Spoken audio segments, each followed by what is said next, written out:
Wings is so incredibly proud to be supporting the Women-Led Games Showcase in celebration of International Women's Day. There are so many incredibly talented women behind the games that players know and love, and it is so amazing to see them being featured here today. One of our main focuses at Wings is to make sure that the diverse games of tomorrow are being funded today. And we do this specifically by funding the exciting projects being made by women and gender diverse studios.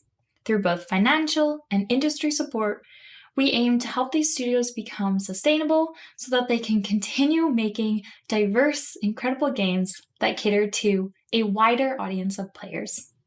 Today, we're celebrating International Women's Day, but we're also celebrating the return of the Wings Women's Day sale on Steam, which is happening right now and going on until March 10th, so be sure to check that out. I can't wait to see what else this showcase has in store, but before we carry on, I just want to take this opportunity to shine a light on some of the incredible upcoming and recently released games made by Wings-funded and women-led studios. Let's take a look. Welcome to Grimoire Groves, a cozy, roguelike dungeon crawler that will transport you to a world of wonder and excitement. In this game, you'll play as a young witch who grows cute plant creatures and discovers the secrets of the Grimoire Groves, a forest inhabited by mythical creatures and powerful spirits. The release date is yet to be announced, but you can play a demo on Steam right now. Embrace your inner monster in Sigh of the Abyss, a dark fantasy visual novel. Born from a bloody ritual, you, the protagonist, must navigate a world torn by corruption. Choose and develop your supernatural gifts, explore love interests, and shape the destiny of a nation in this rich narrative experience. Coming to PC this summer. Birth is an adventure puzzle game about constructing a creature from spare bones and organs found around the city in order to quell your loneliness.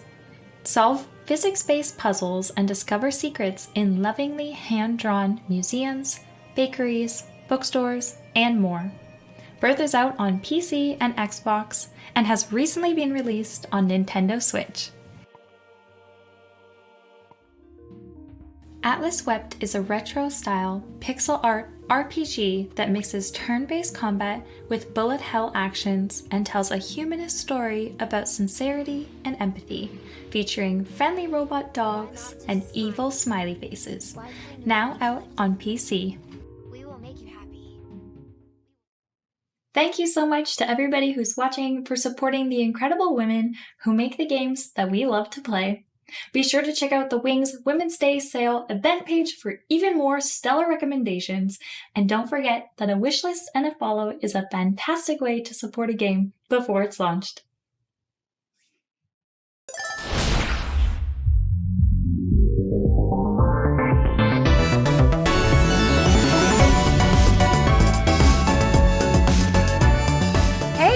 Welcome back to the showcase. I am Kiwi on the sticks, and joining me today are two incredible creators that I've gotten a chance to get to know over the last few years. So why don't you guys go ahead and introduce yourselves?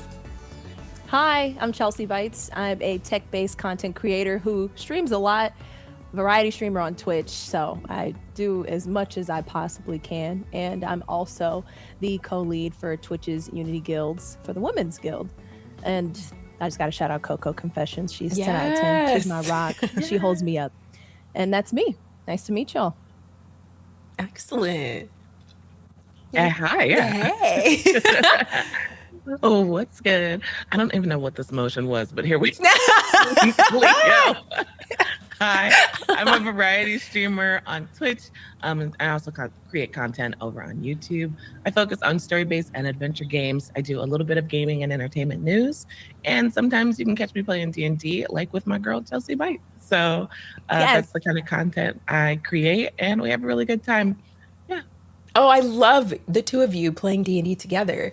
It's amazing. So those were some of my favorite streams to watch and some of my first introductions, actually, to D&D. Can you guys even tell me a little bit about how you got into it?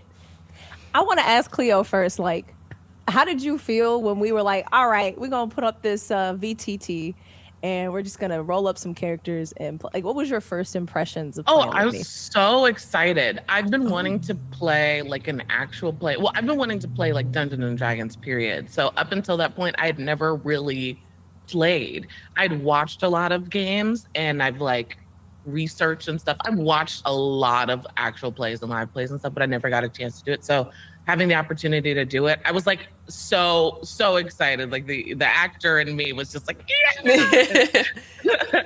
So it was really good. Chelsea's a great like intro to D&D as a DM and as a player. We just had a really good time, and I've been playing ever since. Now I have like a home game that I play with friends like off stream. So she definitely created a monster. I'm like, oh, I love this. Oh, yeah, hey, Cat. Is that Shrody? Yeah, it's all Shrody. She hears that I'm doing an interview, so she's like, I'm here. That a girl. She wants a piece of the action too. Yeah. Yeah. Kick your pets out of your room before you start recording anything.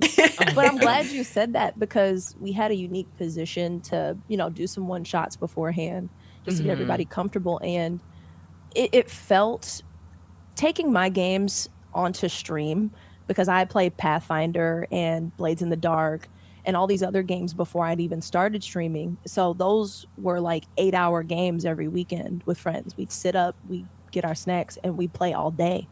So it was so interesting translating something so like communal, like at home, like just right there online. And I think that made it even more exciting for me, because I got to play with way more people already. I think that's just the evolution of playing tabletop. You're going to have to hop online and make those connections. But also it became so much more of a production, just like how you said the actor in you was just so it was becoming that kind of showrunner, where I was like, okay, not only are we streaming this, the point is to get eyes on it. Because why are we streaming it if, we don't want to share it with as many people as possible? I enjoy playing with them, but it definitely became another weight on my shoulders, a good weight, because I was happy to take it on. So our first stream together, like, we were at the top of the D&D category. We were number 1. And that was just so exciting for me, because it was a Saturday, a competitive day, because everybody's streaming. A lot of people stream D&D. Yeah. And we got to just show these brands as well. Like, we were trying out Tailspire, and having them like retweet our stuff and just be like, wow, look at these people actually like doing the thing. And they didn't ask us for anything extra. Oh, and they gave out codes. That day, they were like, oh, I didn't know y'all were doing this. Here's some codes to give away to y'all's communities. Wow, that's amazing. That was a very, very proud moment for me, because I was just so invested in watching them have their first experience. So being able to hear such great feedback from you, Cleo, but also like be able to double like dip and also show other people that, yes, we do it too. Like, Black women do it too. Yeah, because it was all Black women. That was great. Exactly. Everybody else was not even, there were no Black women gaming like groups in that category. So that was, I still keep that on my fridge, just on like a proud, I love that. I appreciate y'all. I love that. And this is such an interesting topic too, because that was my first introduction to it for real, like sitting down watching the two of you do it. And so I was kind of curious about, how do you go about bringing your characters to life, even through how you look? How do you decide how you're going to dress, or how you're going to really convey this, and maybe the voice and the tone that you use? How do you decide these things?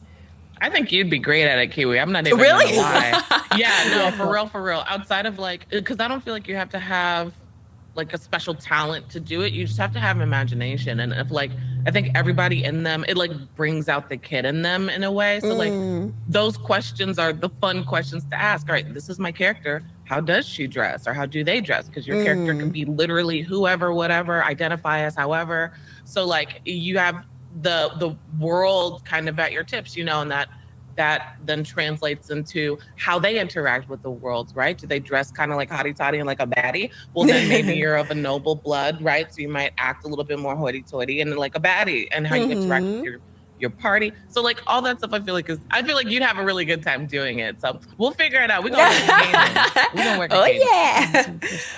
I was going to say too, the two of you also, we can kind of see that imagination and creativity shine through in so many different aspects on your streams and with your content. And that a lot of people who are watching and tuning in to your streams and your videos might not be aware of what that exact process is to get to a point where you're able to share what you've kind of extracted from your brain and your creative process. And Chelsea, I'm aware that you can do this with everything because you are just so good at everything. But walk me through how you even plan to like build these computers and things. Like, what is your process behind figuring out what you need, what you can make work? I've seen you build some really small PCs for like travel and all this stuff. And I feel like that's a talent and a creative skill. How do you go about thinking of those things? I appreciate you saying that. When we started Chelsea Bites, or just this thing, it felt as though we wanted to embrace all aspects of us. And of course, computers were a big part of it. So of course we do all those other things with like the We Go Out streams where I just come up with the craziest scenarios to sit up and put on a green screen. And I'm like, all right, y'all, I'm gonna make mangoes. Love those. Go.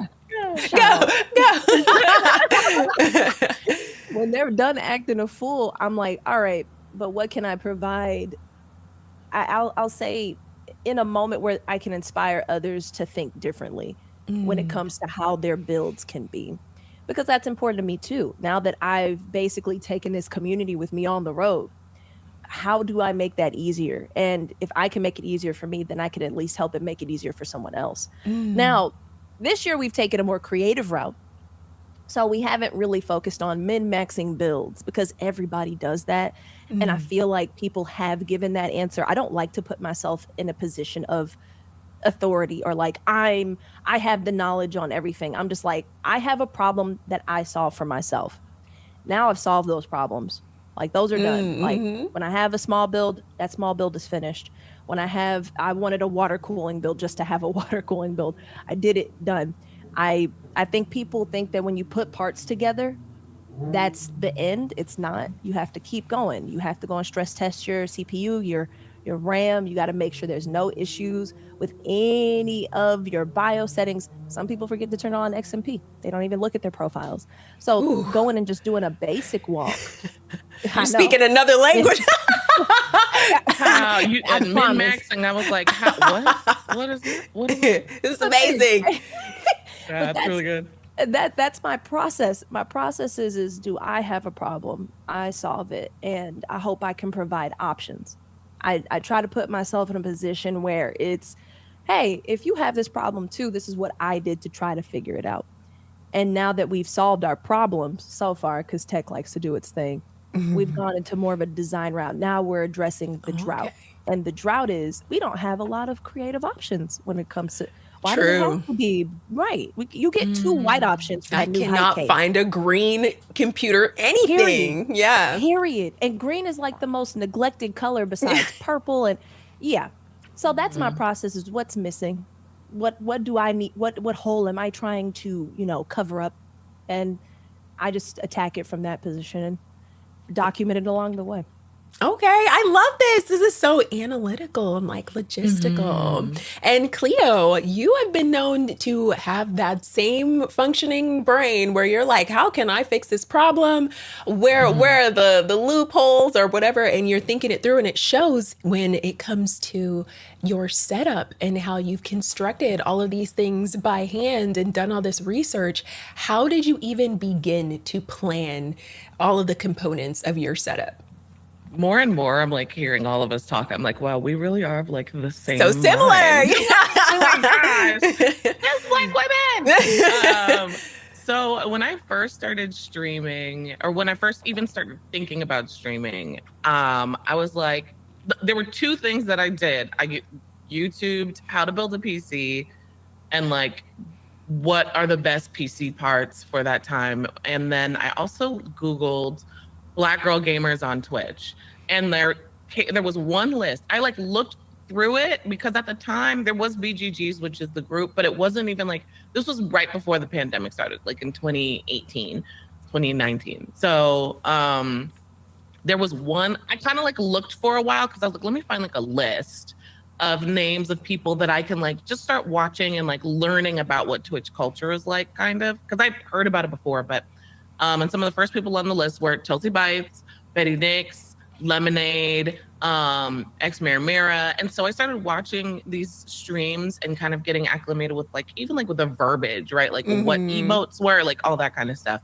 And then I thought about like what I wanted my stream to look like, what I wanted my stream and my room to feel like. And at the time, I was living in an apartment where I had all this beautiful empty space in my basement. So I took pictures of the empty space, every angle, and like what I imagined the camera angles would be. So like I literally like would, where my camera is now, took my phone and like snap pictures, and then I put them into like Photoshop, or even like you can use a program like Canva, or anything that's free, child. And I started just plugging in different things. I made like a Pinterest board. I just started looking up like stream rooms, and I was like, okay, well, I like the idea of having a white base, because literally that's basically all I have. What makes my stream room look so cool is all the lights. The lights, it's just LED, right? So shout out to Govi. So I was like, if I could do a white base, then I can decorate however I want, which allows me to be versatile for like Christmas when all the lights are green, and I can hang up my Christmas lights, or Valentine's Day like we had, where I do like red lights, and so that's how I started. Just I took pictures of my space, started getting inspiration from other spaces, and slowly plugging in like literal PNGs. I like Googled like a shelf and like would plug that on the wall. So by the time it came to like start saving up to buy pieces and like put them where they lived, I already knew kind of what I was doing, and I already had an idea. My stream room was done literally before I hit the live button, which I don't suggest anybody do. Don't do that. Because I've been waiting to interject, and I am so impressed. And that was when I met Cleo. And it's, hey, no, you ain't got to hear from me. Like I'm just impressed. That's it. But I've always complimented. I've always just been so enamored with how you think, and you take the time to do it right the first time, which is something my grandma led with a lot. She'd be like, why are you doing it if you're not gonna get it right? Like, why are you making extra work for yourself? And there's always that balance of like, well, you gotta just do it. And I understand where you're coming from. You're like, I don't recommend do it. There's a balance, because you can get it right that first time, and it's clean, the veneer is done, and all you have to do is just go.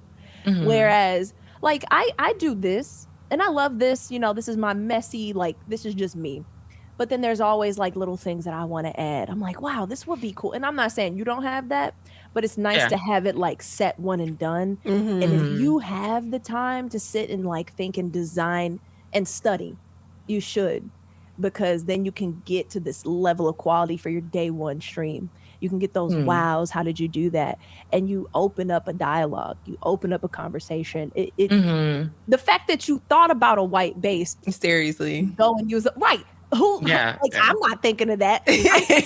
My walls are gonna be walls. You put my posters up on. Like, that's a power.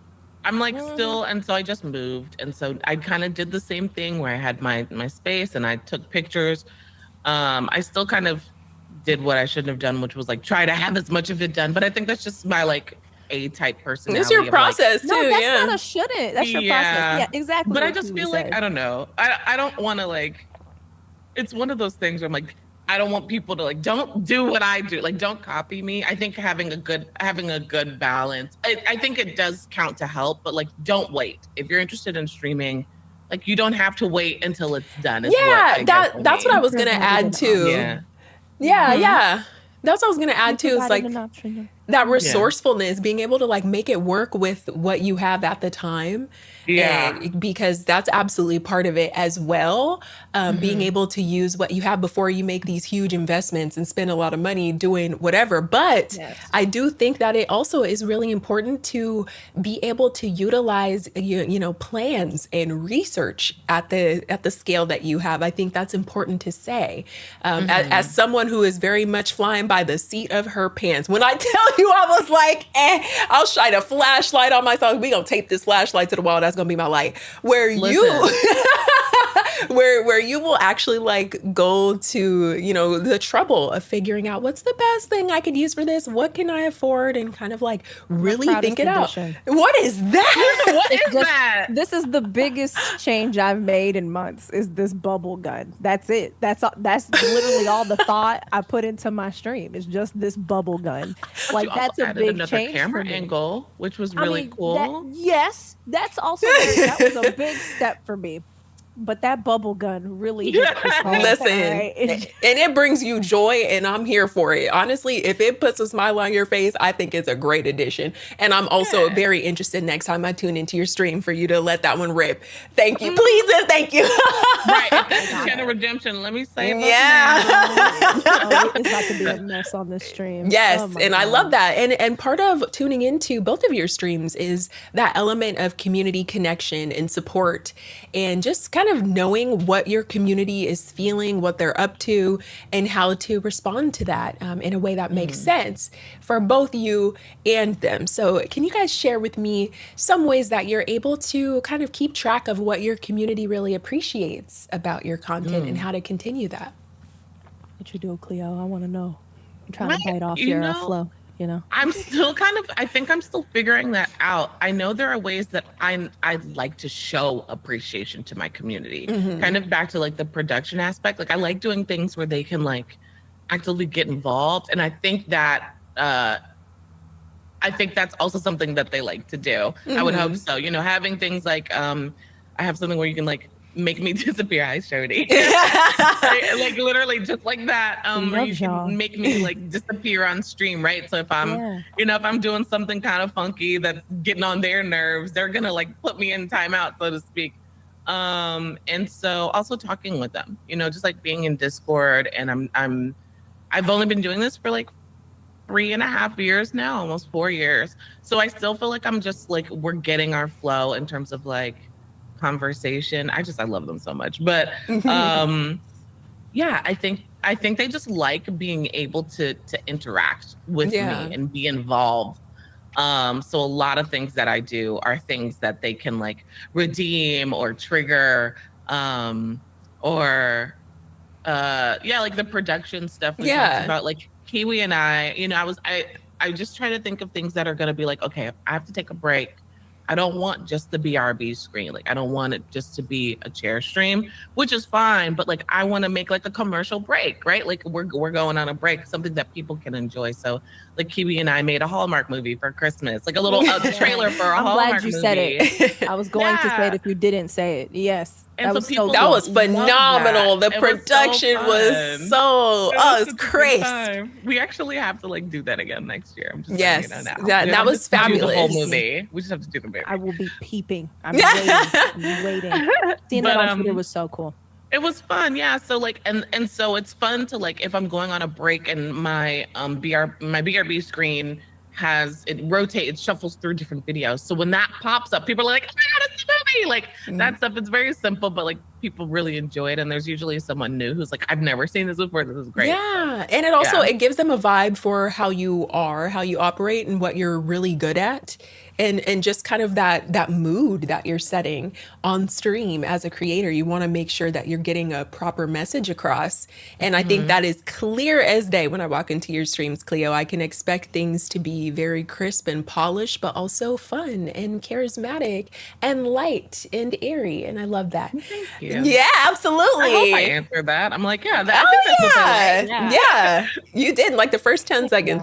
What about you, Chelsea? How do you think that you're able to kind of communicate those energies and things with your community? Getting to go back through and just talk, because that's I kind of brute forced it in the very beginning. Doing just that was just talking. Very clean overlay, nothing but I had my air mattress and my white wall. We had no decorations up. I was just talking to them, and I kind of honed that for just a few years, just in my own way, not to like the best form of hosting or conversation wise, just how I do it on Twitch. And I love that. I love it. I love spending at least an hour and a half just talking about anything and everything, whether it's fictional mess, about why Tom and Jerry just need to go on ahead and get an apartment together and just leave their owner's house, just stuff like that. And then also talking real stuff, because that's important too. It just is. There's no way in this world we live in where we're so comfortable being this close just by an internet connection. Yeah. And we're not going to discuss real stuff too. So that couch was the reason why I got that couch, because I was like, we need to sit and talk. And we just got to the point now where we're bringing viewers onto the stream just to hear them speak, like, finally with an actual voice. So voice in chat. And I want to get it so we have viewer interviews, streamer interviews, whatever, and just getting that talk show going, because that's how I connect. I keep a pulse on what they're interested in just by knowing them. Like there's just so many people that we know now over like 5 years of doing this. Like I have people from like 6 years ago. Yeah. Well, I'm like, wow, we've been through a lot together. Yeah. I'm privileged to, that type of stuff. But also we just throw stuff on the, on the canvas. Like I'm glad that we go out streams were such a big thing for them. Like it really was just something so stupid. But also building computers in front of them, I think it's the most boring thing ever. No, like you make it. I do. Yeah. I'm like, well, now guys, we're gonna connect this hard drive to the motherboard. Okay, I'm gonna try to make this as interesting as possible. No, you take it. Oh, thank you. Because to me, I'm just like, I'm just putting it together, but they like it. So whatever the demand is, having that home base of a Discord, I mean, that seems like a no-brainer. Yeah. But I'm talking Very at true. level up. You need a home base. You need a place where you talk to them every day, or if not every other day, because I know we need boundaries. Yeah. But just even a sentence every day means a lot. And go in there, listen to what they're looking for. Let them ask, and enjoy the time that you've gone and put these amazing productions y'all are putting together. Enjoy it. You have to enjoy it first. So that's where I start, and it ends with them. And they close it up. Yeah, and that's exactly what I was going to say, is that you may think that putting a PC together would be boring to watch, but the sheer passion that you have for it is what is felt, and what prevents it from being anywhere near boring is because you're doing it. Because I'm a nerd, Kiwi. When I get on, I say, all right, guys, we're going to put this together. Oh, my gosh. It's so great. Yeah, and then it ends up being great and fun. Yes. It does. Great. Like I this is my first PC that I built, but I have a second PC now that I did. But watching your VOD and because there were a couple times, Chelsea, where I had to DM you and I was like, this isn't working. So it's oh dope. my God. It's dope. Scary. We're good. It is. No, and I appreciate that I was even just able to be a point of comfort, that you could just be like, Chelsea, hey, hello, what do I do? And I'm like, I can do something. I can answer something. That's always a pleasure. That makes me so happy. I remember one person, there are people who message me all the time now on Twitter, just, all right, I need your help on what I need to do. I'm like, hold on. Hold on. Wait a minute. If you heard me, you just get what you can get. You just like how we were talking about earlier, it's all in your comfort zone. But yeah, to make that entertaining, to try to pick up on what people want, I kind of try to use myself as a guide and then just take the feedback. It's a reactive process. Mm-hmm. And I think that's fair. And both of you are expressing such self-awareness and honestly empathy for what your communities are experiencing, people who are watching you and consuming your content. So that would make sense why you make those types of decisions. Like it makes so much sense.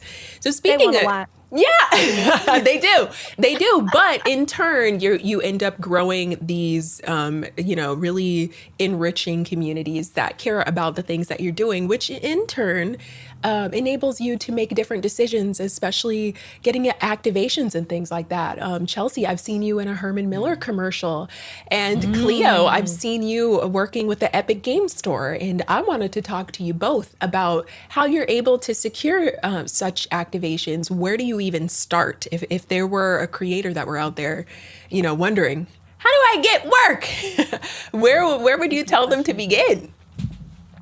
You want to start with that one, Cleo? Because I'd love to know how you got to work with Epic. I have no idea. No. And that is honestly, Yeah. it's so freeing. No, please keep going. Yeah. So even still, I'm kind of figuring out what the relationship looked like as things are changing. But like starting out, I just knew, okay, these are the games that I like to play, or these are the companies that I'm interested in working with.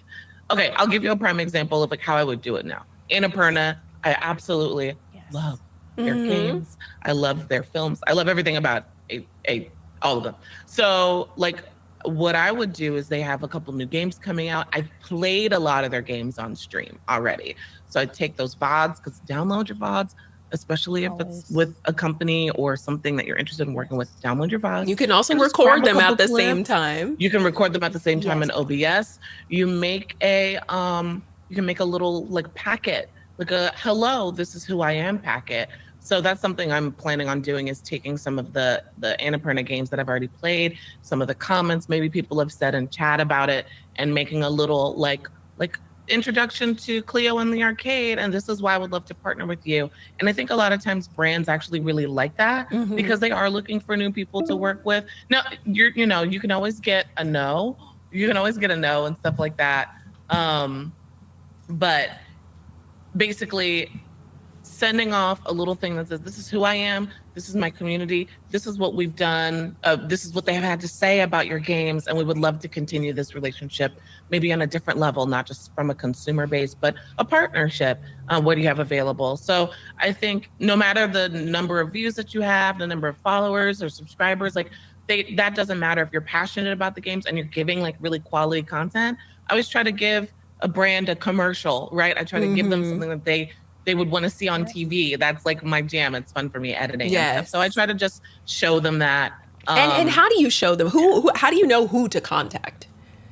So I do a lot of researching. I will look on Of course you Google. do. I will look on Google and see, sometimes on the page, they'll just have a contact us. And you can send an email to that contact us and say, hey, I'm interested in partnerships. I'm interested in media.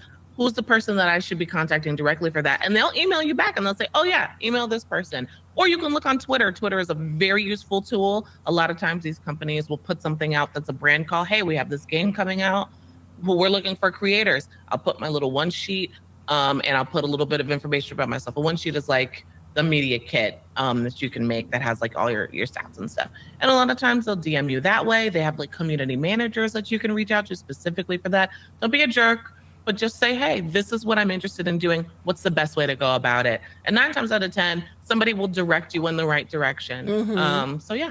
I love that. I honestly just learned so much from even you walking me through your process. So thank you for that. I wouldn't have thought to go to the website and do anything with the contact us. I'm like, LinkedIn as well. Don't be like on LinkedIn, being don't be a jerk. But you can see like kind of what people's job listings are. And if you see community manager, sometimes they'll have their Twitter linked, all that kind of stuff. So yeah. That's awesome. Oh, I love this. Okay. What about you, Chelsea? How do you go about getting activations in this space?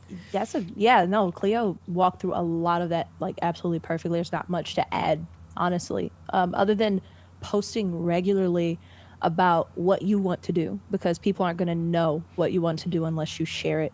So share as much of yourself as you are possibly able. And when I say able, that means what you're comfortable with, not like to the extent of your ability. Just your best is going to look different every single time. Yeah. So share what you can when you can. And exactly what Cleo said, check out the websites. There are usually press or content creator portals everywhere. And on LinkedIn especially, I think LinkedIn is something that is neglected. You need to make a LinkedIn, because where do you think the money or business is being done? It's on LinkedIn. And you can see what people are putting out for job postings, what they need, what developers are calling for. You can even see like what projects are being started up. So if you want a heads up, or if you want to reach directly to where business is being done, best place to go. So I'm so glad Cleo said that and put that as a bullet point. I would also say, absolutely, you will have to do the work, because I think people look at influencers and they're like, they just get stuff. Yeah. I'm like, no. No, I think maybe some influencers at the very, very top just get stuff, but the work they put in to get there, they were applying. They were grinding a lot, just building up their platform, or while they were heading that way, they were applying to things. This is a job. You are a contractor. You are going to be applying to contracts. You are interviewing, you are auditioning, you are sending all of those literally CVs, resumes, everything, all the stuff save everything. Yeah. Cleo, exactly what Cleo said. Record it or save it, however you got to do it. Make a package. You need to be checking quarterly. It's work. You are going to have to work really hard to get these experiences, these activations. And once you keep building that up, it is going to snowball. You need to be posting about your past projects. You need to remind people that you've done this too. Don't neglect the stuff. Don't think it's set and done. You have to keep reminding people that wow, I hosted with Twitch at their Summer Games Fest. Like, that's crazy. Let's keep talking about that. Yeah. Because that pushes your on-stage presence. That pushes that you can do it virtually. Oh, wow, we can't punk with her. She's hosted on like 30 different stages. There you go. Yeah.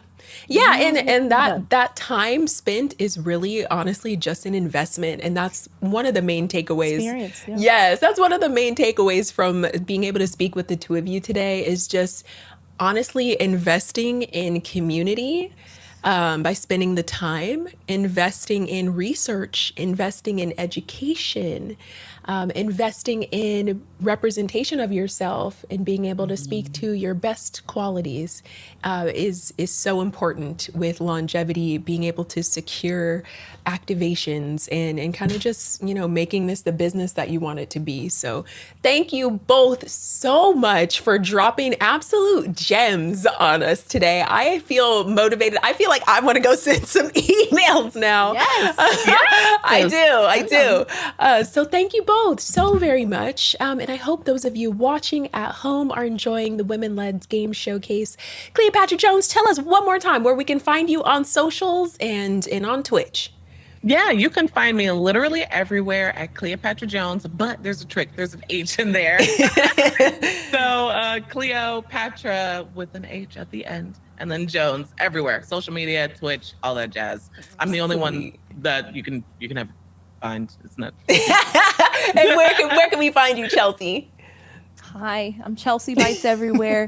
And you absolutely need to just stop at both of these streamers before you head on to my place, because I watch them as much as possible. And I'm so serious. Just Black women on Twitch.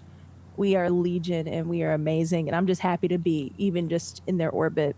But if you want to just talk a little bit of fictional smack, want to talk about video games, if you want to build some computers, you can find me at Chelsea Bites literally everywhere. And I'd be happy to have you. Excellent. Thank you both so much. And you guys at home, stay tuned because you don't want to miss what's coming up next. Bye.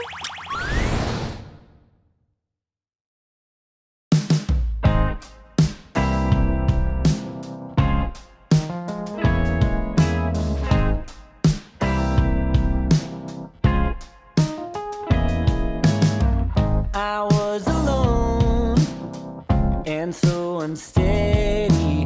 Weeds had overgrown and thorns were many.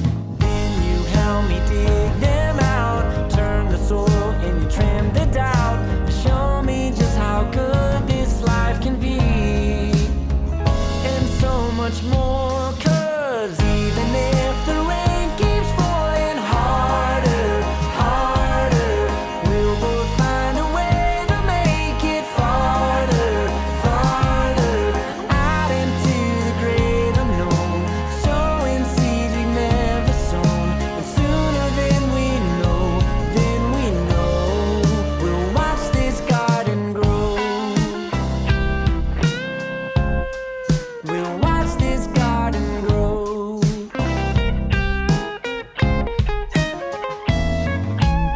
The storm's on the rise, but we'll hold together, learning as we try. And it's getting better. All the times we worked it out, even through the longest drought, reminds me still how sweet this life can be. And so much more, 'cause even if the rain keeps falling harder, harder, we'll both find a way to make it farther, farther out into the great unknown. And sowing seeds we've never sown, and sooner than we know, we'll watch this garden grow. Growing on and on the vine, rain or shine, we'll watch this garden grow. Growing on and on the vine, rain or shine, we'll watch this garden grow.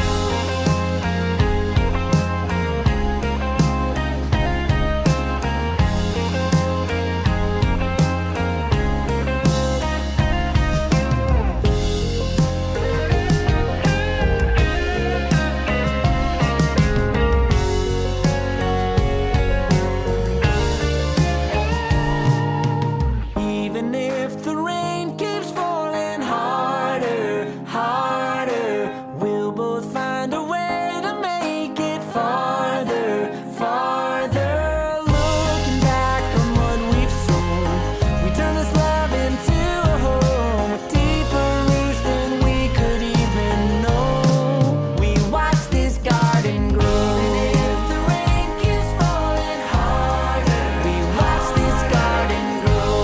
Find a way to make it farther, and watch this garden growing on and on the vine, rain or shine. We watch this garden growing on and on the vine, rain or shine. We'll watch this garden grow.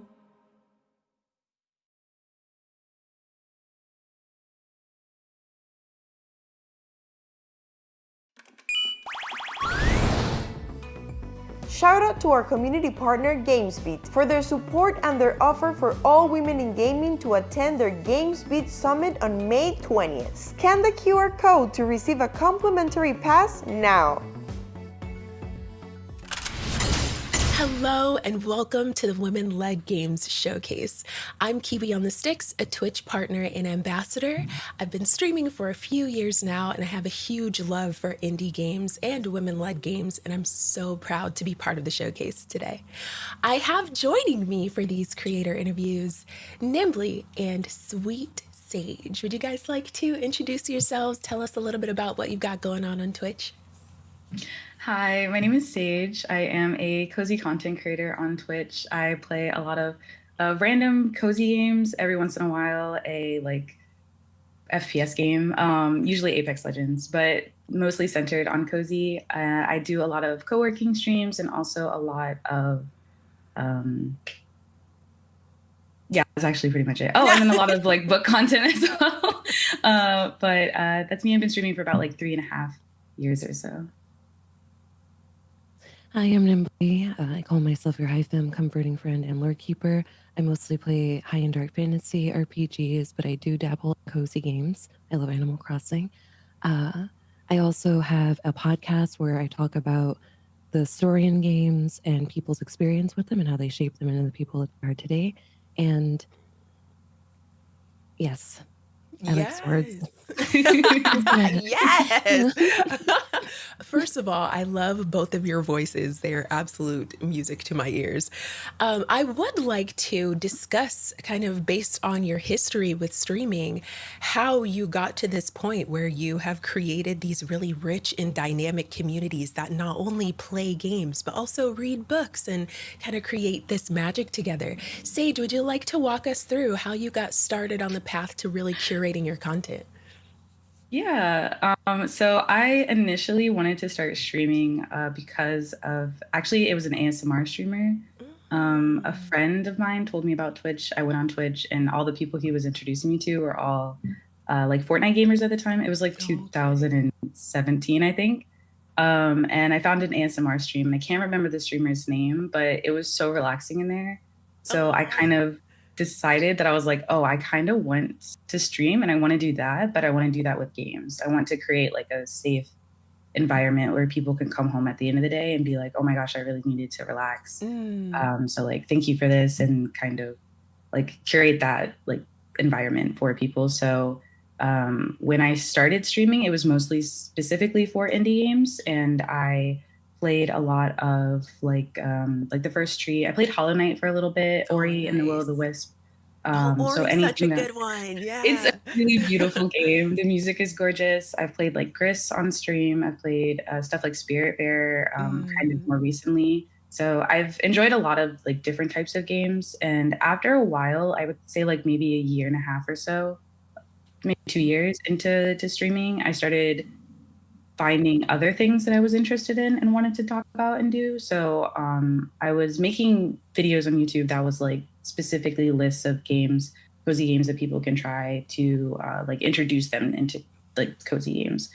And I started realizing that I am interested in that, but I'm also interested in other things as well. So I was really interested in FPS games, specifically Valorant and Apex. And then recently I was interested in reading. And so I was like, oh, you know what? I could probably just like also try to see if people would be interested in talking about books.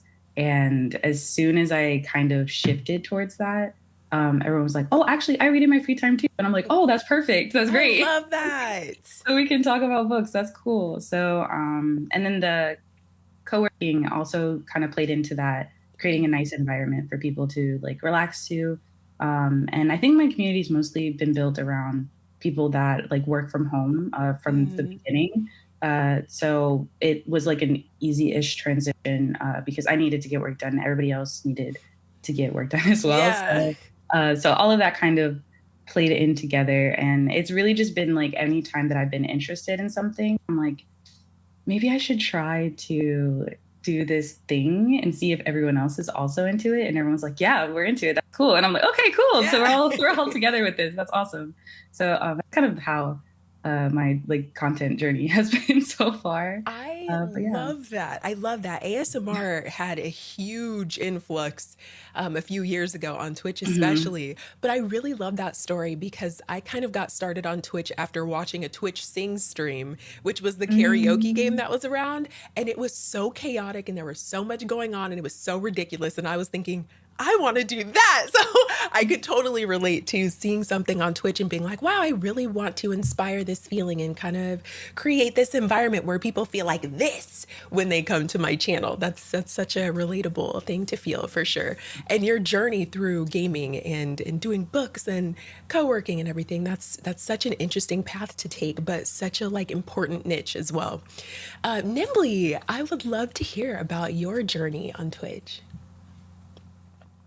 My journey on Twitch started with Overwatch because that is my main video game. Wow. I know. the Overwatch to Final Fantasy pipeline.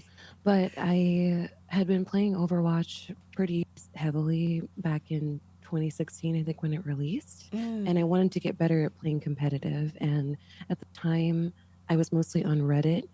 There's a whole Reddit community for people that want to get good at competitive games, and many folks recommended that I go to Twitch to find people that played the character that I made.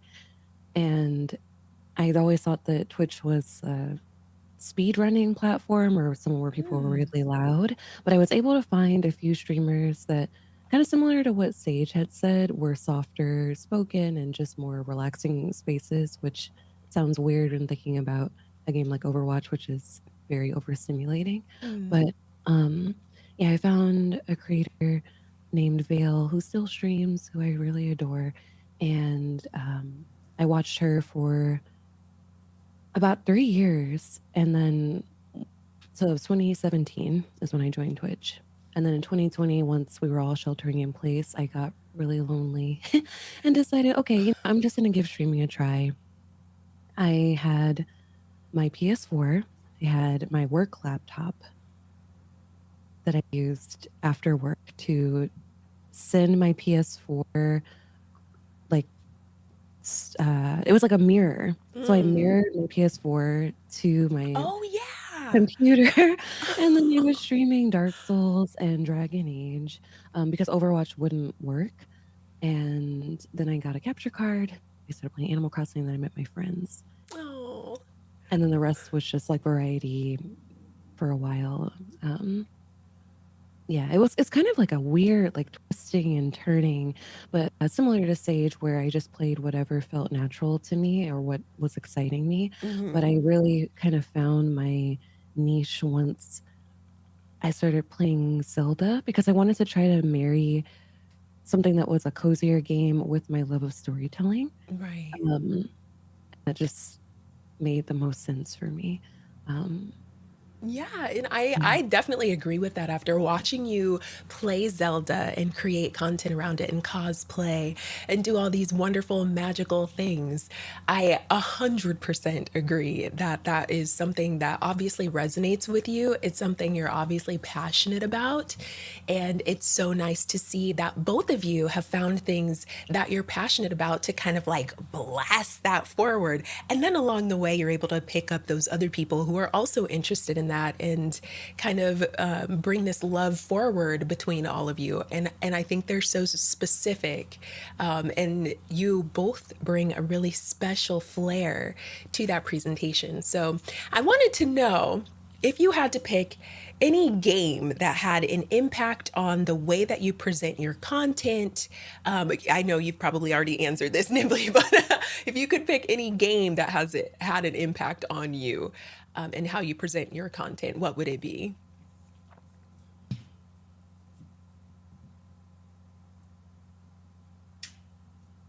I feel like for me, kind of stuck between two games. One of them is, I think, Before Your Eyes, which is a Oh my gosh. Oh my god! Oh my gosh. That Before game. Your Eyes. Before Your Eyes is a game where it's going through the story. Trying to remember how to present it. It's about the story of this person's life, and you are playing the game and you're looking through their life. Every time you blink in certain sections, the scene ends and goes to the next scene. So it tracks your eyes, and it's so beautiful. Like the story, just thinking about it, I've only played it once, and I feel like I'm tearing up right now. that's like more than enough. It's a gorgeous game. I think it was one of the games that kind of I've cried on stream before, like multiple times. I'm very sad. So, but this was one of the games where I like bawled, and I immediately made a YouTube video after. And this was one of the first videos that I made, like talking about a game. And I talked for 13 minutes straight. And when I like go back to look at the video, it's cute because it's like the first time I'm really editing like YouTube videos and stuff. So it's like a fond, cute little video of mine. And so like I'll go watch it sometimes just because I can see how excited I was about it.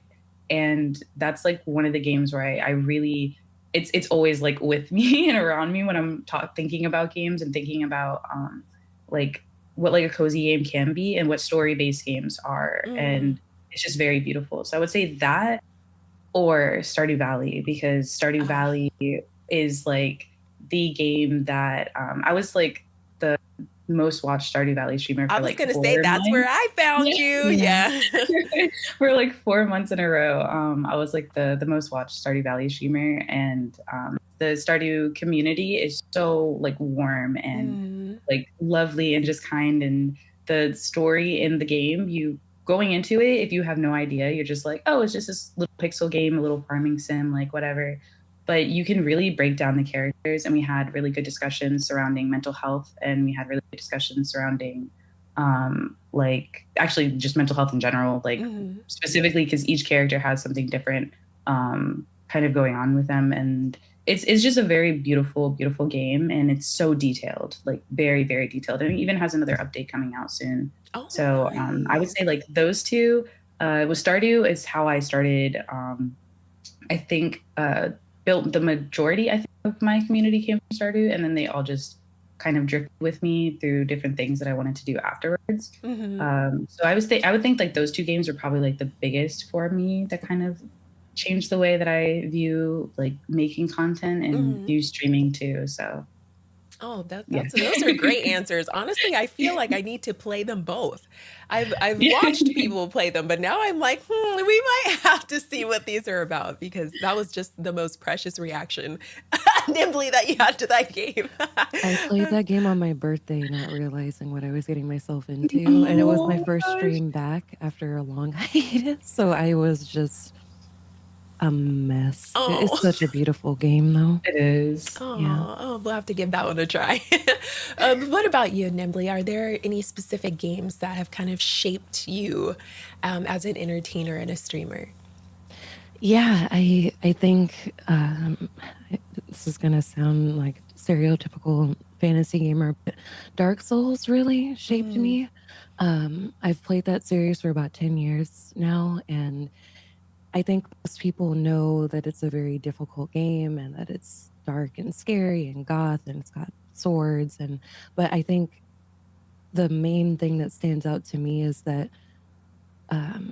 similar to Stardew, it has an array of characters with mental illnesses and their own personal struggles. It's just set in this fantasy world, which I feel like for some people, especially for myself at the time that I got into that series, it helps you to process those difficult things that might seem really abstract, because I feel like feelings are kind of abstract, but when it's like, is it okay to talk about mental health Of like very lightly? course, Okay. yes.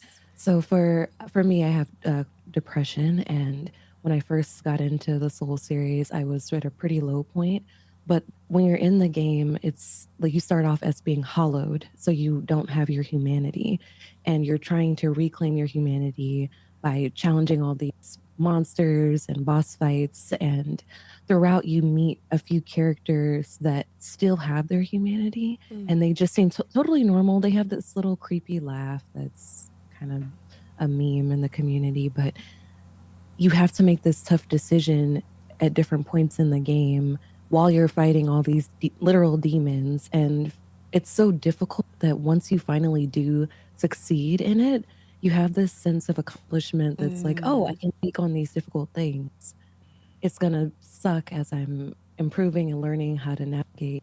But for some reason, it was easier for me to translate that to my real life. And that's what I try to bring to my community, regardless of the game that we're playing or the activity that we're doing, is that you can do the hard thing. And that could be as simple as establishing a boundary for yourself, or speaking up for yourself, or trying to create. And you don't necessarily have to play Dark Souls to do that. That was just something that really shaped me. And I think aesthetically, outside of that, Animal Crossing. Oh, yeah. It's like the two ends of the spectrum for me, where that's community and you just kind of showing up as you are, and that being enough. So it's like the two parts of life that I feel like are most important, like being able to take on its challenges and being able to do that with a community and making it cute. So Yes, I love that. And many of us who were experiencing the shelter in place in 2020 did have just the most surreal bond with Animal Crossing. I know I did. That was my first Animal Crossing game.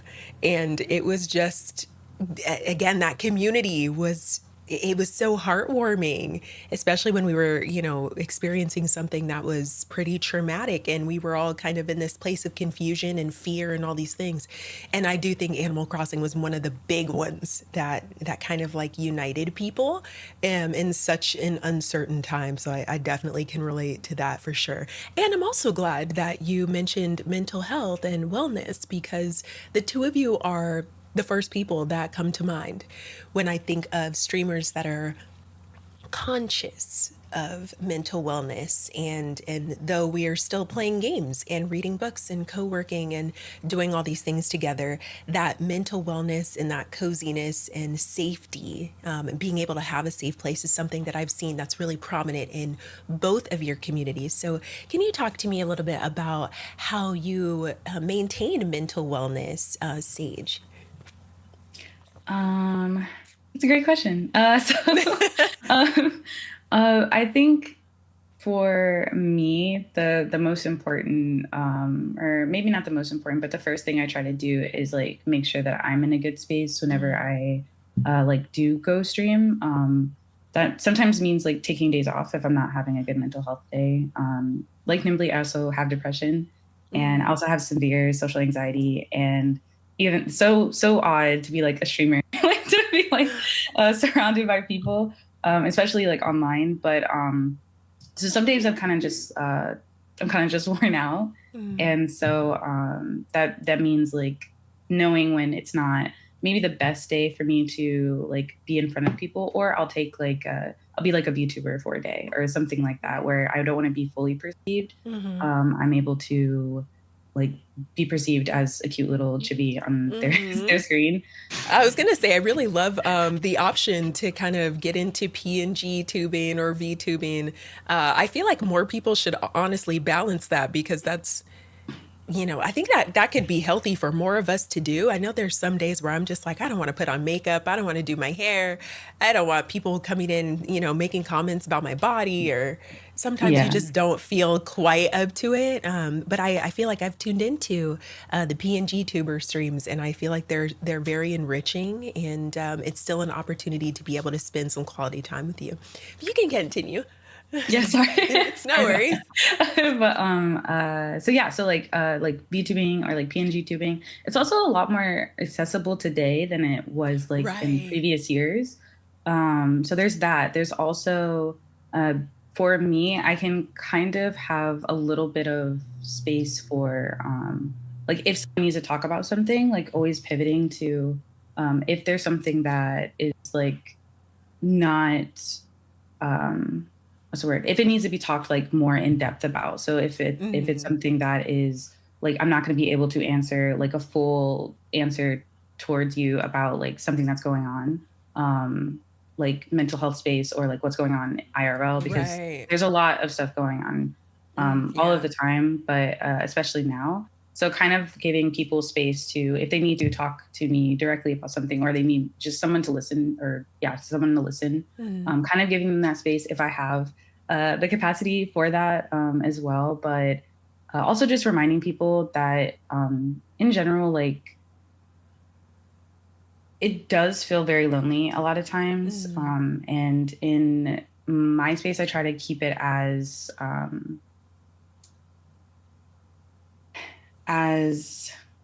like comforting as I can, and always remind people that, you know, if you aren't having a great day, like it's no worries. You can definitely like vibe with us and hang out with us. But if you do need to take a break, like I take breaks all the time, like you can also do that as well.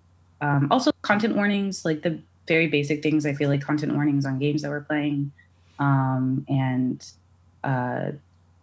yeah, I think that's pretty much it. I'm sorry, I lost my train of thought. No, that was great. That's for sure. I mean, making sure people understand what to expect. And what I'm hearing most from you, Sage, is just your awareness of where you are and where your community might be. And I think that's such an admirable thing to have, that to be conscious of what's going on with yourself and be able to gauge it from there, because that's kind of one of the harder parts, is trying to figure out, where am I even, like, what do I even feel, or, you know, how might this affect me or someone else if I participate in this particular thing, or if I play this particular game. You're making sure people are understanding what they could be exposed to, and that I think is just so important to be able to do, and I admire you for that. Nimbly, tell us a little bit about how you maintain mental wellness, or how you're able to curate an environment that is conscious of that. Sorry, I was taking it what Sage said, because a lot of it was resonating, where it's the key thing is making sure that I'm in a good headspace to go live, because I know that many people gravitate to my style of space because they're very overwhelmed with life. Like, and I'm very sensitive. I am incredibly sensitive. I call my community the sensitive squad. And I tend to internalize a lot of things from people. How do I say this? It's almost like a symbiotic relationship, while trying not to be parasocial, where I have to make sure that I'm good before I go live so that I can be good for my community, but also for myself, because I think that for me sometimes, or not sometimes, in the past, it's been easy for me to put on like a mask when I'm not doing well. And I have to be very mindful of when I'm doing that in my work. Thankfully, I have some people that I'm very close to who can tell when that's going on, and they just like gently call me in and say, hey, you want to hang out or something? Because I tend to isolate because I also have very, very bad social anxiety. So streaming has been a way for me to both be social, but also really keep a good pulse check on how I'm doing. And in a way, it's almost like I'm practicing mindfulness because it's live. I don't have the opportunity often to self-soothe if someone says something rude or harmful that's just coming by in the chat, or if something happens in a game that's bringing up feelings for me. And thankfully, I have different things in my mental health toolkit that I can tap into, like just verbalizing how I'm feeling if something heavy came up for me, or if I need to make space for somebody in chat that's dealing with a difficult time. But I can't do that if I'm not taking care of my base level. So I really try to, as much as possible while being full-time, step away from online spaces, save for the people that are like my comfort creators. Like Sage is one of them, you're one of them.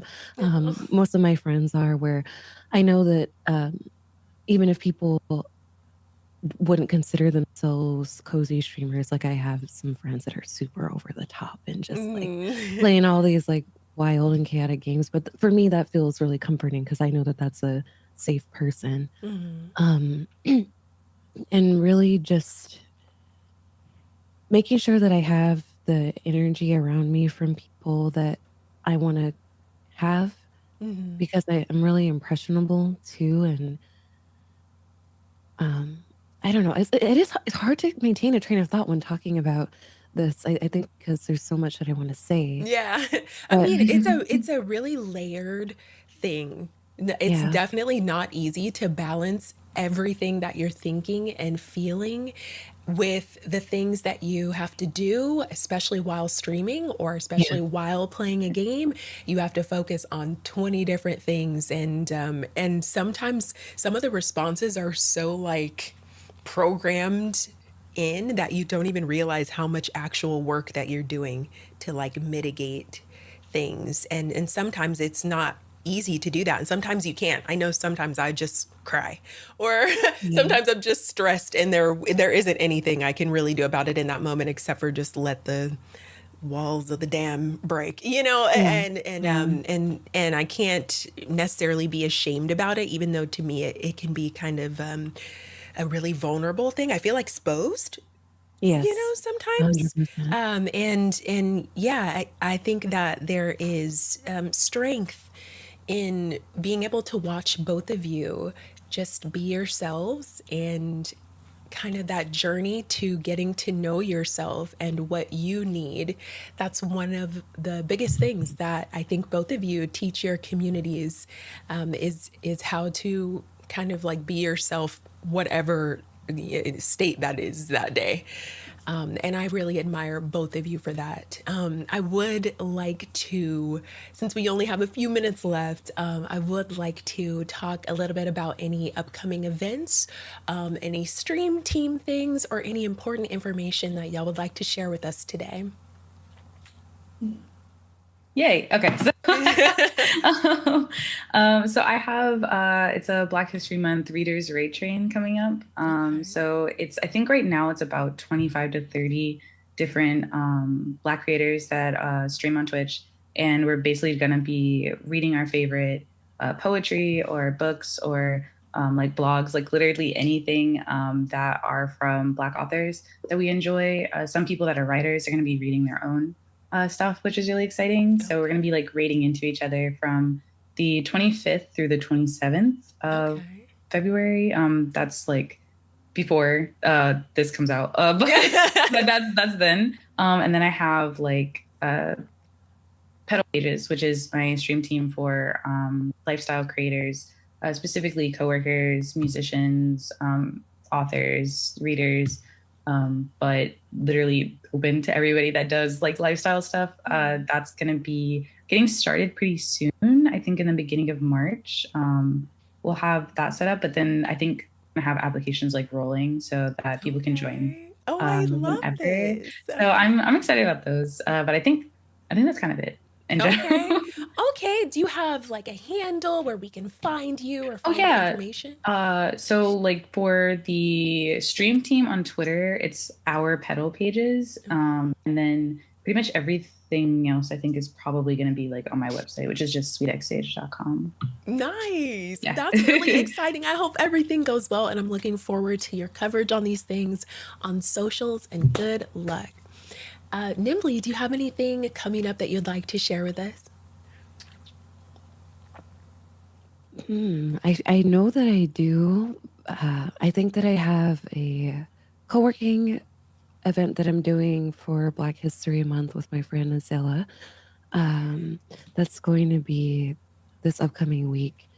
And then I'll be continuing with my Lore Keeper interviews for Zelda, and then getting started with doing that for the Soul series, and hopefully getting back into more Final Fantasy. I know that's not necessarily an event, but the new game Rebirth is coming out.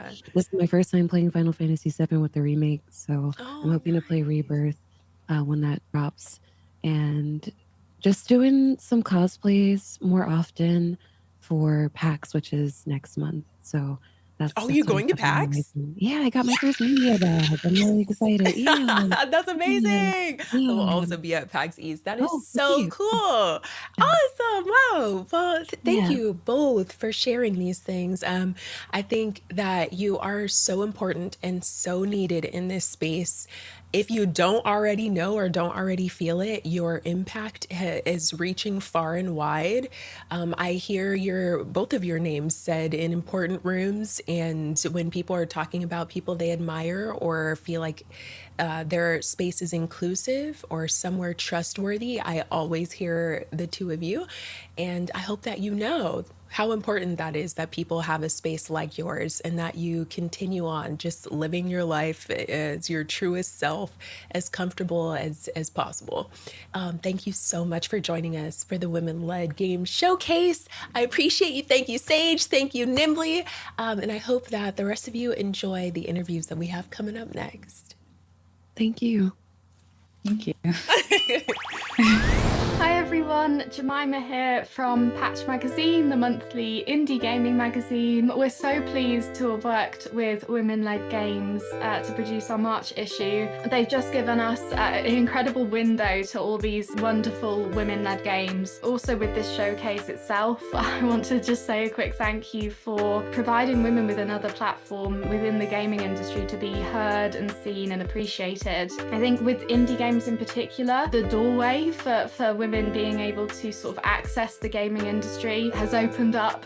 And it's just incredible to see. We're so excited to be able to celebrate the fantastic creations led by women. So thank you very much for allowing us this segment in the showcase. To give a little bit of background about what Patch Magazine is, we're as I said, a monthly indie gaming magazine. We're produced in the UK but shipped worldwide. We're led by women, and we're basically creating a space for ourselves in the industry where we feel able to sort of express our love for gaming in a way that's accepted and safe. We always try and showcase as many of the incredible games led by women in the industry. So thank you, Women-Led Games, and go check out Patch Magazine at www.patchmagazine.co.uk. Hello and welcome back to the Women-Led Games Showcase. My name is Kiwi on the Sticks, and I am a Twitch partner and ambassador. I am joined here by two amazing creators that I absolutely adore. Why don't you guys go ahead and introduce yourselves to us, starting with Don't Be Jealous. Okay, I'm Don't Be Jealous. I go by Jealous for short. I'm a personality streamer with a flair for events and production. Ow. Okay. Oh, and I am Yessie XO. I go by Yessie for short. But no, I am a variety streamer. I play a large variety of games, especially colorful indie games. But you can find a lot of different things happening on my channel, to be honest. This is true. As a matter of fact, I just had the pleasure of watching both of you do like a sip and paint. And that was so much fun to watch you both go through your creative processes totally differently. Like it was amazing to watch that.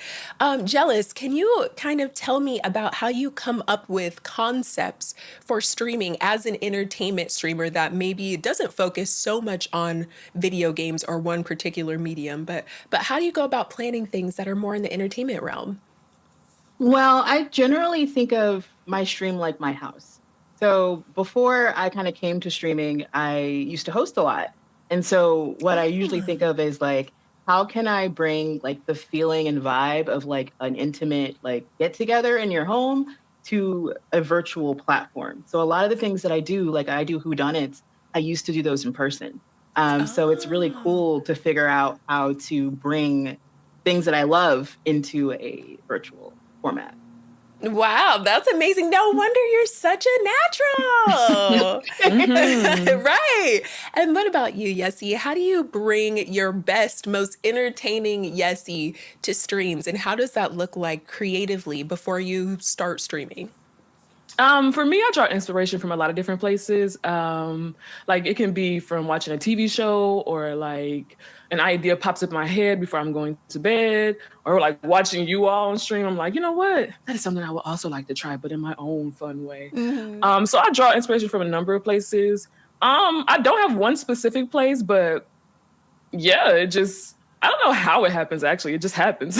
Yeah. And then I just kind of go with the flow on stream, see what chat is working with, what they're vibing with, and what I feel like is working. So, yeah. And I love that you said that, because sometimes it's really hard to explain, but it really just is the vibe sometimes. Or what resonates with you can be like the most random thing, but when you know and when it clicks, it just clicks. So I can totally understand that. Tell me a little bit, Yessie, about how your relationship with indie games has impacted your content. My relationship with indie games, wow. It's been a big journey. So when I first started out streaming, I was a FPS gamer, all about the shooters and stuff. And just because that's what my older brothers played. And so I kind of just followed in their footsteps. But being on Twitch, I learned so much about like different types of games that I'm into. Which like a really big one right now for me is dating sims and visual novels. Dream Daddy. Yes. And so it's more about like discovering the story behind games and connecting with the characters and just experiencing new experiences. And so like for me playing those games, whether it be like beautiful art or beautiful music, it helps me connect with those games and feel good feelings and feel excitement and feel feelings for the characters and create like expectations of the game. Whereas like with the shooters, I don't get that a lot. I just get like excitement, go, run, quick. Get to the win, get to the W. Whereas like with indie games, usually they have a good story to follow, and I can like become immersed in that. And so that's an exciting feeling. And I really enjoy creating content around it because it's like, it makes me feel things. And I like to experience those feelings with other people. So that's why I like to do it on stream and create content out of it. And that makes perfect sense too. And I think the thing that makes both of you so like compatible content creation wise is that emphasis on being able to recreate this vibe and this feeling even with your community. So almost like bringing them along for the ride rather than kind of like just spectating you doing the things. And then a lot of times it opens up conversations too. So like we get to have back and forth with the chat. Whereas with shooters, I'm like, oh dang, I lost. Yeah. Okay, GG, go next. Get good, Yessie. Yeah. That's very true. And some of those more emotional moments can be the lasting satisfying memories that you have in your channel too. Those times where you're all thinking about some storyline or some plot, or, you know, some twist that happened that makes the entire chat kind of go wild about something. I love those moments. There's so much good synergy there. And speaking of synergy, I've had a lot of synergy as well in Don't Be Jealous's chat while we're watching things like the award show that you put on. Can you tell us a little bit more about that, Jealous? Yes. I think it was just a random idea that I had. I think I had like a birthday party, and like the very next stream, I was like, you know what? Like the Oscars are doing a thing on the Oscars, and this particular year, I think a little bit of every year, it was lacking in diversity. So I wanted to put on something that was like a version that we all kind of cared about. So with 3 days, I was like, you know what? I'll just throw some video packages together, and we'll little award show, and then like I'll just gift subs to the people who win. And it just kind of turned into something that just really fun. I found a lot of creators myself doing it so that I now watch. And like the community also gets to kind of grow, and we get to share with other creators and things like that too. So it's really, really fun. I really, really like it. Yeah, I totally agree. I found a lot of creators through your award show, and it is always such a good time. I personally would like to thank you for taking on such an endeavor so we're able to recognize people in the community, because I know so many people are so excited to see their faces on screen, to be acknowledged for things that they do. And I really do hope that you also feel that tenfold, you know, when you're navigating Twitch and when you're seeing yourself being, you know, given the flowers that you deserve as well. So it's really great that you do that and give back to the community in that way. I also, speaking of flowers though, I feel like both of you are just like on the precipice of kind of really finding your niche and really growing in content creation as well. Having watched both of you guys do content for like, you know, a year plus now. I feel like it's been like a little minute. How do you go about setting those types of goals as aspiring creators? What is part of your process when you're thinking about where you want to go from here? Yessie, what comes to mind when you're thinking about steps to take toward your goals? For me, a big part of creating my goals is the ultimate end goal for me is, or consistent goal that I'm chasing, is just to be happy and doing what I love. And I feel like streaming is a perfect opportunity for that, because I get to set the boundaries, I get to set the expectations. Whereas a lot of other things in your life, you know, you don't necessarily get to control in the ways that you want to. And for me, I formulate my goals around just the freedom that I would like for myself. In the end, I don't know how to like. That probably sounds like very vague, but like, for me, like I think of content creation like as a place for me to just kind of. I'm kind of like in this experimental place in my life where I'm like trying new things and like seeing what I like and see what I don't like in life, both and in content creation. So like they're like kind of like merging together. And I forgot the question. I went off on a tangent. Yes. No, you actually, you did. You said it, because those goals and things that you set are kind of based on your exploration of like your own happiness, your own growth, like what you're interested in. And that stuff is kind of fluid. Yeah, it's very fluid and it's ever changing for me. It's like, you know, something that may be a short-term goal for me now may not be the same in a couple months, even in a couple weeks. So I've just approaching it with like a mind of fluidity, openness, and just knowing that in the long term, that I want to make a career out of this, and you know, breaking it down step by step and day by day, truly, to figure out what works for me and what will work for me this week may not work for me next week or whatever. Just taking that time to just, you know, figure it out. And it's been a process. It's been fun. So, you know, my goals are ever changing, to say the least. I love that. And it sounds like you give yourself grace, which I think is very important when it comes to setting goals. So that's amazing. Absolutely. Jealous, what do you think about that? How do you go about setting your goals? Well, I try to take it one step at a time, but I tend to try to outdo myself from previous versions of myself. So the idea is, how can I challenge myself with the same thing, but grow it along the same lines? And so that's usually how I define my goals, is kind of based off of my what's feeling comfortable and how can I make that better. I know for me with my whodunits, I change something about them each time I'm doing them, so that I can kind of test and see the creative bounds that I can push. And I think that's just also a natural part of me. So I tend to always try to evolve. And that's kind of how I set it. And sometimes my goals, I fall short, and that's fine, but at least I've moved, I've progressed. Right. And that's kind of where I'm happiest. Oh my God, I love this. Yes. Both of you guys are thinking in ways that are maybe seemingly abstract, but they make perfect sense because you're still kind of allowing yourself to find your way as needed. And when you're working towards something, that's really important to kind of save that space for yourself to do that. So that's amazing. That's very great. If you could explain your channel and what you want for your channel, what would that be, Yessie?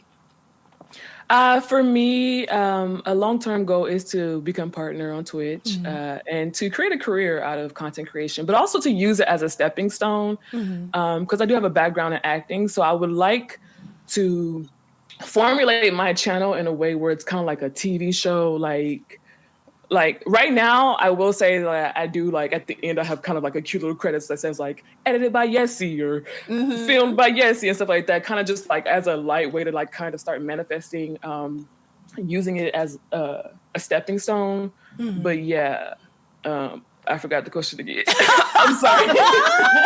You're so funny. Yes, he's like answering all the questions perfectly and being like, I forgot the question. Because I feel like I had more to say, and then I'm like, what else did I want to say? No, you're doing amazing, sweetie.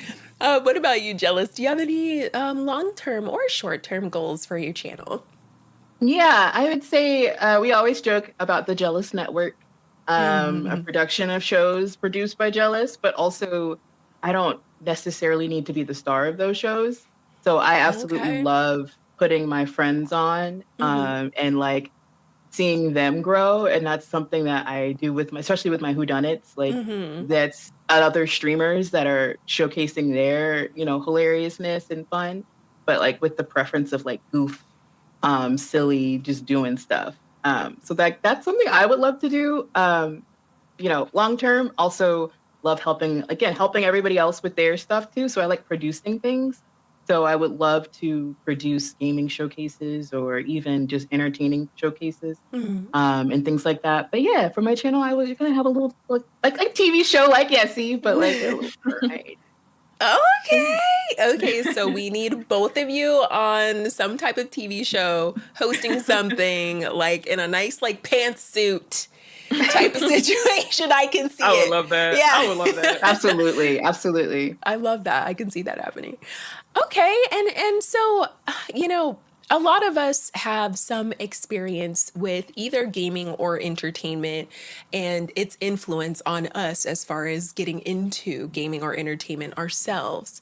So I'm curious about if there were any types of content creators or video games that may have inspired you along the way to create your own content. You go first, Jealous. Okay, so streamers. I'll start with even the streamers like Kiwi on the Sticks. Amazing. I love watching your streams and seeing how you interact and seeing how we'd be doing anything and everything in this Snack Shack, and I love that. I also used to watch when I first came to the platform. I watched Tony. He's a Smash Brothers commentator, but he does a lot of just random stuff on his channel. I think he had a segment once where he did like 100 lions versus each Pokemon with an argument that lions are stronger than Pokemon. And it just had everybody up in arms. And I loved that. And so you know, also EEVSU is somebody that I've also first met when I first came to the platform, and he has a really great sense of community. And how he does with that is kind of how I learned that I could potentially do this myself. So it's kind of like with a little bit of everybody, it kind of came out with me. So like I really, really, really appreciate that. Oh, I love that. I love that you've been inspired to like kind of go down your own path because of all different kinds of creators. That's amazing. What about you, Yessie? For me, some of the streamers that I like look up to and are influenced by, obviously you, Kiwi on the Sticks. Yeah, because you do like a large variety of things and do them all well. I started watching a lot of like FPS shooters, shooter players, whatever, shooter gamers, like Ninjala. Oh, yes. And then a lot of women from like the Black Girl Gamers channel. That's how I found a lot of the streamers that I watch now. But yeah, I like a lot of games like Boyfriend Dungeon. That inspires me. Love that game. I was like, this is a game that I want to play with my community. I'm not gonna play it on stream. I want to experience this with them. So finding inspiration in games like that has also helped me create content. But yeah, there's so many women that I haven't even named. Story Obey is another one. Same. Yeah, loving to do her down. But yeah, I just, again, draw inspiration, draw creativity from a lot of different people, a lot of different places. And the desire to share them overwhelms all that.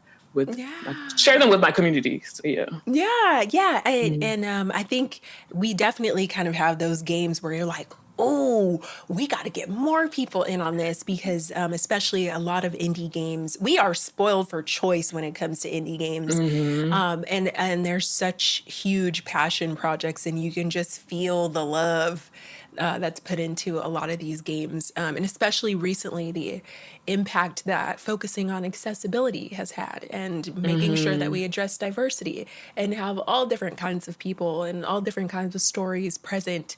I feel like we have a lot of effort, especially when it comes to indie games. And I'm really excited over the weekend to be able to celebrate a lot of the women-led games that also kind of have had that impact as well. So speaking of having an impact and all the things that have inspired us, the things that push us, the things that help us to keep going every day. What are some of those things for you both? What, Jealous, would you say is something that just keeps you going with such, terrible things going on left and right, layoffs and all types of things that are happening in the world right now? What are some things that you do for like self-preservation or things that just help keep you going? I would say connection. And that's something that streaming does bring, but also just kind of vibing does too. Connecting with people who have like hearts to yours, and kind of bringing each other joy. And I think that as we all go through everything that the world has to offer, and some days some of us have more perseverance than others, it helps to kind of carry each other across the day by days. And so for me, it's really connecting, and whether that be us playing games together. I know I love playing Tabletop Simulator with Barone and Shogun, and like things like that, and just kind of vibing and being there for each other. Wow. Yeah, I definitely agree. Bridging the gaps with love and community and time spent. Absolutely. What about you, Yessie? What keeps you going? For me personally, I have a passion for creating content and for showing up when it comes to my stream. And I think personally, for me, it's important for me to recenter, take time for myself. And like I like to do like yoga in the backyard in the sun, or like listen to music or something at night, watching the moon. And so things like that allow me to set time for myself to think about what I want, think about what's important to me in the ways that I can show up, and recenter me. And it allows me to like have a clear mind, a clear head. So that way I can come to content creation with my best foot forward. And again, just like creating connections, like Jella said, like learning new things. Like I see every opportunity where I'm playing a new game or trying something new on stream. I see it as a new opportunity to learn something from the experience as well as from the chat, from the community. So those things like drive me and keep me going. And overall, just a passion for it, because I feel like, you know, if you lose passion for something, you shouldn't be doing it, because people can see that, people can recognize that. And so like my overall passion and determination for success in this field, whatever that looks like, is what keeps me going. I love this. And I was just going to say, both of you organically have such enthusiasm for the things that you do and the things that you present to your communities, which is why it's so fun to watch you do literally anything, is because we can all tell that you just love it, and that you have a lot in your heart to offer. And I absolutely adore watching both of you stream. It comes across clear as day. So I love that. And I do have only a couple more minutes with you two, unfortunately.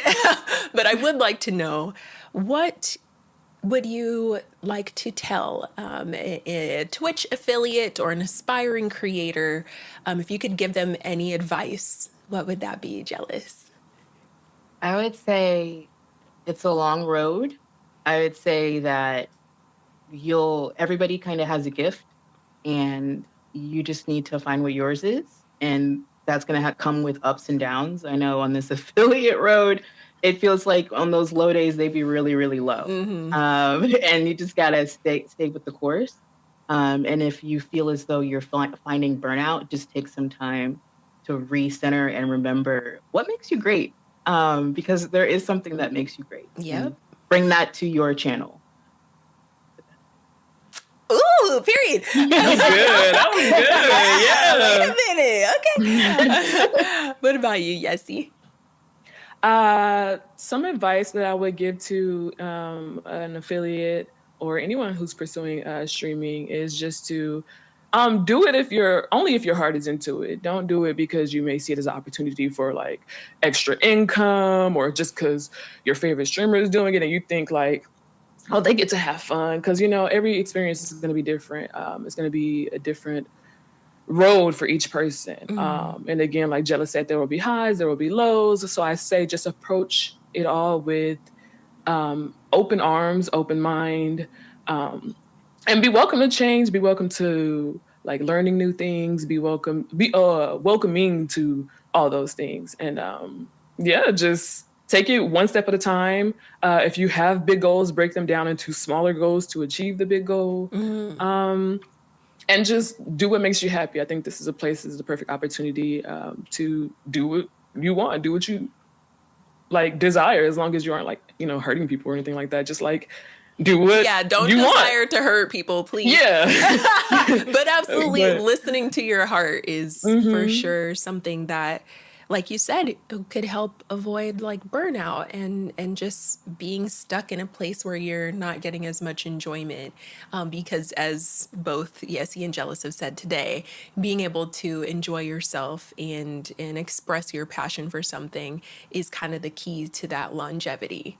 And it's very clear that you both have that. So I'm wishing you both the most luck. Tell us where we can find you on socials, Yessie. Where can we see the Yessie content? I am Yessie XO. I stream predominantly on Twitch, but I am Yessie XO on all the social medias. And I'm usually on stream on Twitch on Tuesdays and Saturday afternoons and evenings. Period. What about you, Jealous? I am Don't Be Jealous on Twitch. I also stream primarily on the Purple website. But I'm jealous_B on Twitter. I couldn't get the full name. I just couldn't get it. The other struggle, yeah. Right. And Don't Be Jealous on Instagram. Excellent. Excellent. Well, thank you both so much for joining me today. I hope everyone enjoys the rest of the Women-Led Game Showcase. Thank you for having me, Kiwi, on the sticks, and I hope that you enjoyed this talk with these two amazing creators. Please stay tuned for even more wonderful things.